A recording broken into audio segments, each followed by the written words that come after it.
ভোলা সরকারি বালক বিদ্যালয় এবং পরিশেষে এইখানে সরকারি বালিকা বিদ্যালয়ে আমরা যে বই বিতরণ করতে আসলাম, এখানে শত শত মেয়েরা অপেক্ষা করে তারা বই নিচ্ছে এবং তারা বেশ আনন্দ উচ্ছল পরিবেশে আনন্দিতভাবে তাদের যে উচ্ছ্বাস আমি দেখলাম, আমার মনে হয় যে তারা ভালো ছাত্রী হিসেবে একজন নিজেকে প্রতিষ্ঠিত করতে পারবে। এবং শিক্ষকদেরও আমি যত উৎসাহ দেখলাম, আমি আসলে খুব খুশি হয়েছি যে এইখানে শিক্ষক এবং ছাত্র, আমি ইতিমধ্যেই ছাত্রীদেরকে পরীক্ষাও করলাম, তারা দেখলাম যে তারা ইংরেজি ভালো মতো রপ্ত করতে পেরেছে কিছুটা হলেও।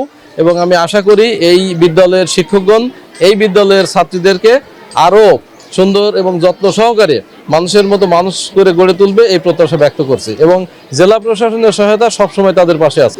আপনারা দেখলেন যে আমরা নতুন বছরে বাচ্চাদের কাছে, ছাত্রদের কাছে আমরা বই তুলে দিলাম এবং এই বই দেওয়াটা অব্যাহত থাকবে।